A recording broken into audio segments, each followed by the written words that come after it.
I like this stage not just because it looks pretty and the budget is less noticeable here, but because I get to go full try-hard here. The enemy layouts are a lot better. I like standing in that exact spot and using rock and roller. It makes me feel good. The enemy layouts are a lot better. The placement of big enemies, specifically the Tortomon, which I promised you'd get to see again, is just superb here. Right up here, we're going to run into the Tortomon again. Right. And this time there are 3 of them, and how they work is they spin and dash at you. And they can change their trajectory at the last second, so you need to wait until they start spinning to get out of the way. The ideal thing to do is stay at a distance, because at a distance, they won't spin. They have to lock onto you, so to speak, to spin. And you have to be pretty close for them to do that. And that fight is actually really rough if you stay up on the platform where they spawn. But you can change your elevation. So that gives you an advantage they don't have. So it's kind of hard to believe we're already at the last video for this game. Kind of a short one, I know, but you know, I don't want to drag it out just for the sake of doing so. I think it's short and sweet. Oh no, it's Digimon. So how he works is he has a short-range laser attack. He backs up a little bit before he fires it, which is definitely meant to catch you off guard. He fires it diagonally at the ground, and its entire function is to stun lock you, as you're seeing. The best advice I have is move toward him, and do not stop moving toward him, because he backs up to fire. And if you try to back up to get away from it, you're going to get caught in the blast. It's pretty decent mid-boss design, and the simplistic enemy pattern and the movement really reminds me of old beat-em-ups. I've said that before, but a lot of the design in this game in the beat-em-up section reminds me of older beat-em-ups. Anyway, that's pretty much it for this section already, actually. We have someone to fight after we collect this card. And then we're going to head to the final area.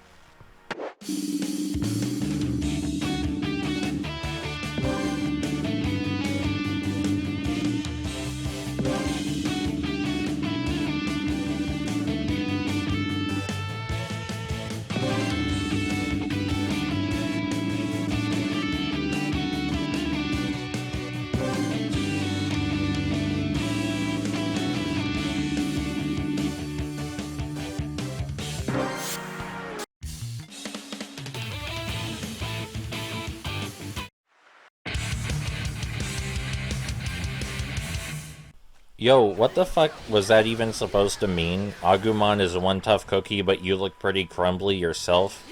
The way it's phrased, like, the way it's typed, it seems to imply it's a compliment, just based on what I know about communication. The way it's phrased seems like it's meant to be a compliment, but the actual words don't seem to be a compliment. Like, is that an insult, or is he just really bad at compliments, and that's the joke?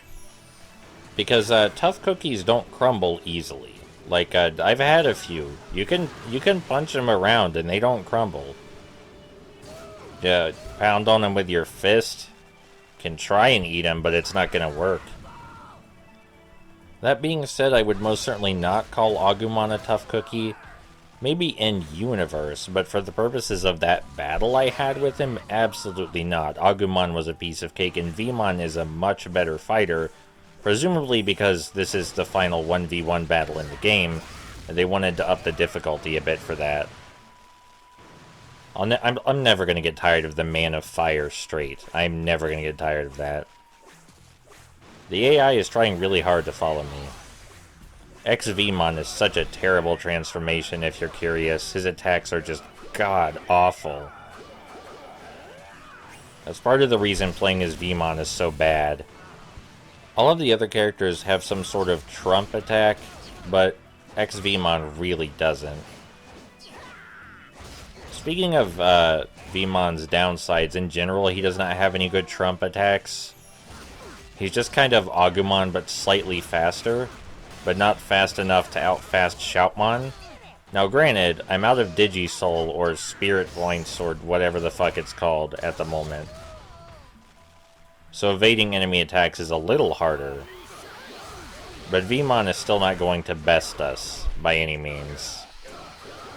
You know, I like this game. It was a good time. I must have played through it several times by now, at least 3 times as Shoutmon. And no, nothing changes upon repeat playthroughs except for you get a new Digivolution the first time you beat the game. So I just played through it 3 times as Shoutmon because I really, really like Shoutmon. That's the primary reason I was sad this game was over when it finished, is that I wasn't done playing with Shoutmon yet, and I wanted to play as Shoutmon more. No!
Alright, final location time, and this level is just so fucking gorgeous compared to everywhere else in the game. Like, the previous level was pretty, but this is just great. This is how you make the most out of your minimal art budget. Also, the music is back to being super anime, which I 100% approve of. So, this is just I was going to say really long level, but it's not. It's just long by this game's standards. This is a level where you make your way down these platforms, fighting enemies on each platform until you eventually reach the center, which looks like it's straight out of a JRPG. Man, I have really had a damn good time playing and commentating. Oh, excuse me. I have had a really damn good time playing and commentating over this game. It's just been a blast. I love this game, I love Digimon, and I love playing as Shoutmon. I recently figured out Shoutmon is playable in Next Order, but I don't think I'm going to go through the trouble to get Shoutmon in Next Order. I don't think I'm going to go through that. I see a lot of people kind of looking down on Digimon Fusion or Cross Wars or however you know it. And I will admit that it is rife with inconsistencies and plot holes. Like really basic stuff that shouldn't be there. But the reason I like it is because of character motivations and dialogue. Like, there's just some scenes that are really dumb. Like, there's a part early on where Shoutmon's trying to stop flying monsters. And he has projectiles for this. He has projectiles to that effect. He has Fiery Fastball, he has Bellow Blaster, and he has friends that can shoot also. Now granted, you could argue that Ballistamon is too slow to shoot these flying enemies in question, but he can certainly hit them with his Fiery Fastball. But instead he keeps headbutting them for some reason over and over and hurting himself. And it's just really dumb.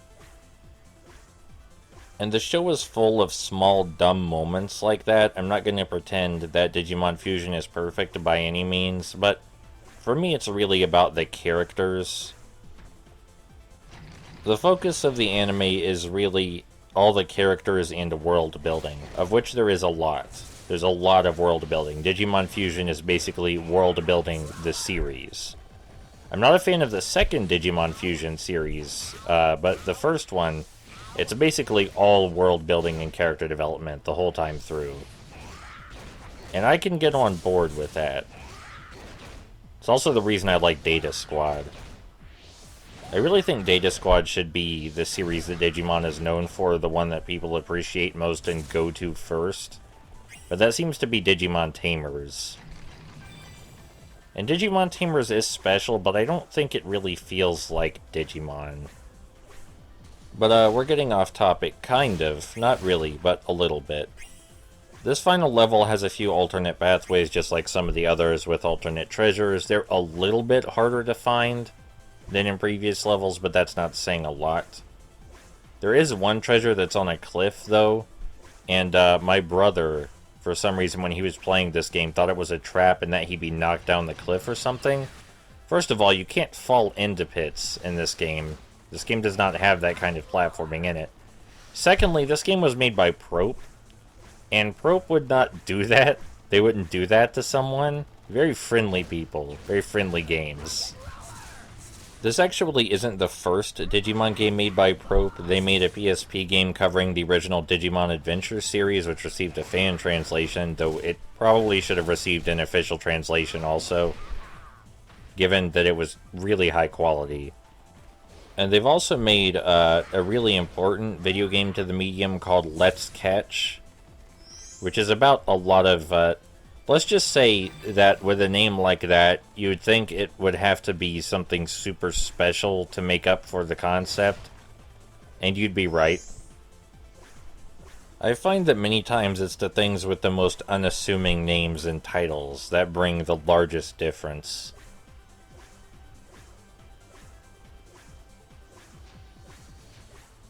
I also find that more people should have played the Wii version of Rodea the Sky Soldier. That's only vaguely related, but if you played the Wii U version, you played the wrong version. Not saying the Wii U version's terrible, it's not, but... the Wii version was the intended vision. This is steadily turning into me advertising Prope's video game catalog. But that's largely because most of the design here, we've seen it before, and sometimes we've seen it harder than this. This Boltmon fight is exactly the same as it was last time. Maybe a little harder last time, even. That's not to say the design in this final location is not appreciable. They definitely tried to bring everything together. And I like this final level. But I don't want to repeat myself when there's no new design being introduced. When there is, I will definitely bring it up. However, briefly. Because you may have noticed that I've been saving my Digivolution for a while now. You can only use the bits to buy cards. Kinda wish there was a secondary thing you could buy, like maybe sound test stuff. Or alternate skins for characters. Never mind, I changed my mind about that second thing. I don't want that second thing. Here's a chest that freaked my brother out. I always think it's funny. I'm always going to remember the chest for that reason. There's something about the innocence of this game and other Digimon games that really appeals to me. Digimon Fusion is also a very innocent thing. You know, I really like playing this. It just feels nice to play. It just feels nice. And I'm not always in the mood for something nice, but, you know, sometimes I am. And there's always stuff like this. Okay, so, about that design. This right here, definitely the hardest encounter in the game, but not anymore. I do recommend saving your Digivolution for this specific encounter, but if for some reason you don't want to do that, I hope to God you have a hell of a lot of patience. And just like that, it seems our time with Digimon All-Star Rumble is nearing its end. Enjoy the final battle, the ending, and the really, really good credits music. I'm gonna bow out here and let you experience the rest by itself, because as cute as the idea of the final battle is, it does not need my commentary, both for dramatic and game design reasons. I hope everyone's had as good a time as I did. I'll see you around.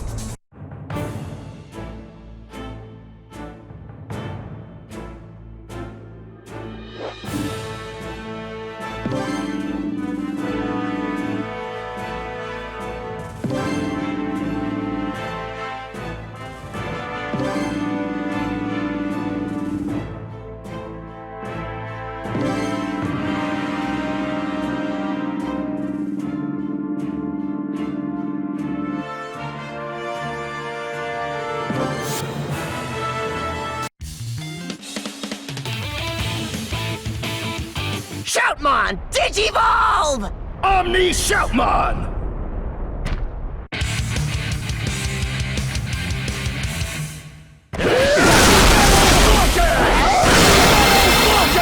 Fireball Strike!